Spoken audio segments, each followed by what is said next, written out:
Good morning, everyone. Larry with Rustic Retreats here. So I am going to be showing the first part of the video that I filmed with our pastor a couple weeks ago. So sit back, relax, and enjoy the video. Well, it is great to be with you, and so thankful that you're tuning in to watch us.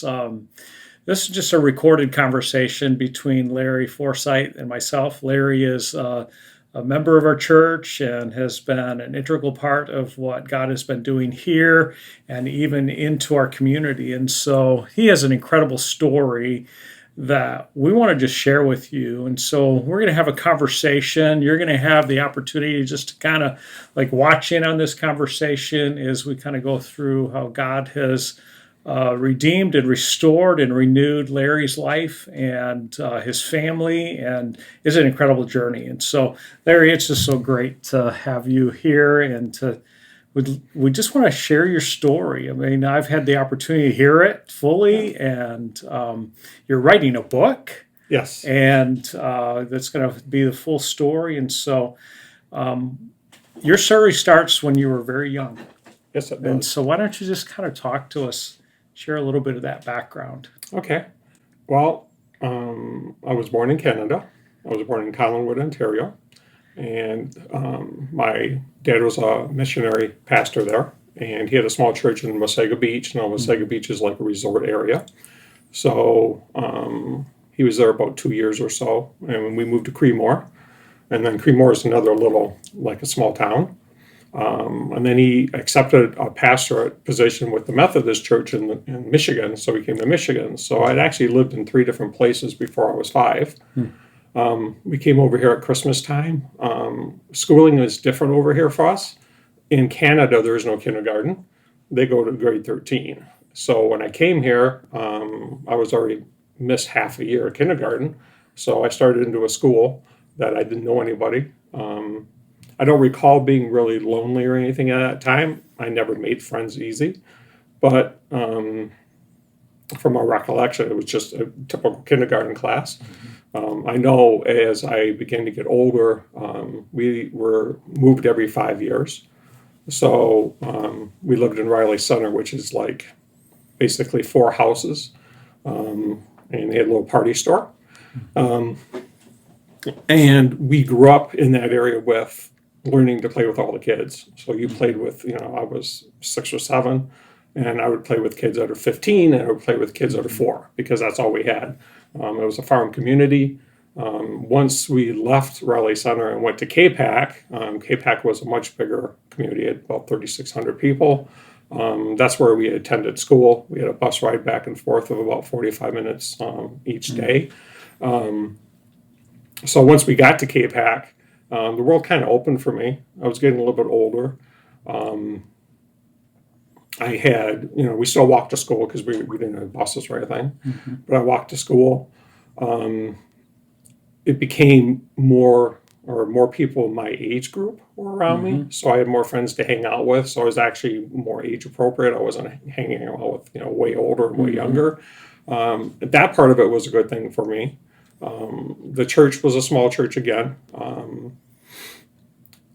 But church was different for me there, being that most of my friends didn't attend church.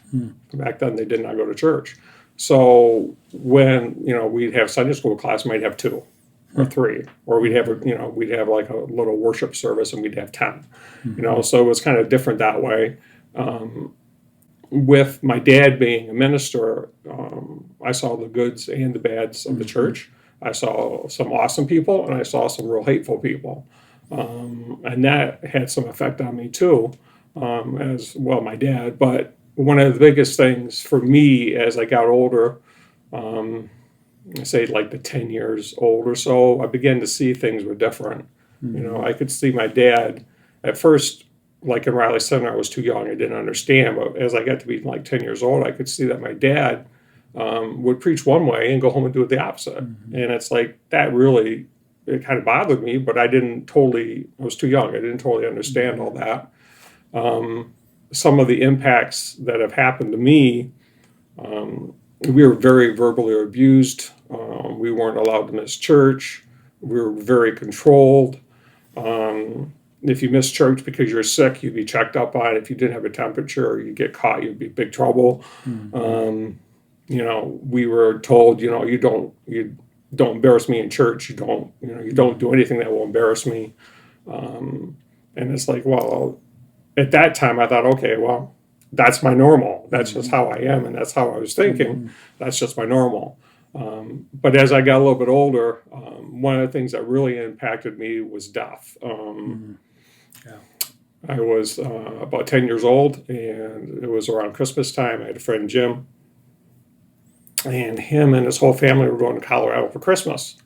And there was a tragic car accident, and they all died.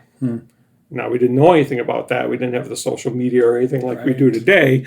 So we didn't learn about this until we came back. And when we came back, they kind of let us know. And it's like, oh, my goodness, I was just devastated. It was very hard for me to make friends. I was always overweight. Always dressed differently than everybody else because my dad didn't have money. So he would buy whatever the cheapest he could find to buy, whether that was, weird clothes and blue jeans and whatever was on the clearance rack is what I had. But I think that first death really kind of threw me for a loop. And it started to make me more introverted, more a loner, because I didn't like to hurt. I didn't like that feeling. And then about a year later, actually less than a year later, my grandfather passed. Now, my grandfather was more like a dad to me. I mean, he spent time with me. My dad never spent time with us. He was the church. It was all about the church. My grandfather would actually spend time with us. He taught me, woodworking, and he took me fishing, and, he was a very religious man. He was worship leader. He taught Sunday school. It was him that I relied on for a sense of peace, I guess. But once he passed, it was like, okay, gotta go again. Yeah. So in the midst of that, you had these formative years in which you're building relationships, and yet torn away from those relationships, moved to a different country in one of the moves, and different school systems, and having to start all over, and not only dealing with your dad and the dysfunction within the home. Right. Now, people that were some of your bedrocks, Yeah. you were now losing them. Exactly. Which set some very deep stakes in your life. And so why don't you go ahead and continue? What I found was the more I hid, the less I could be hurt. So I looked for escape. I looked for, my dad's mad, don't be around him. My dad's doing this, stay away. My dad is whatever. Yeah. It was unbelievably being picked on all the way to school, all the way home, threatened with a knife once. You get home and your dad's yelling and screaming at you. I had the sense that I wasn't worthy. I'm not good enough.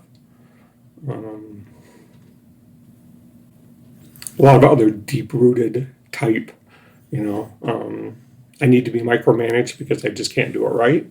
And that led to other issues down the road.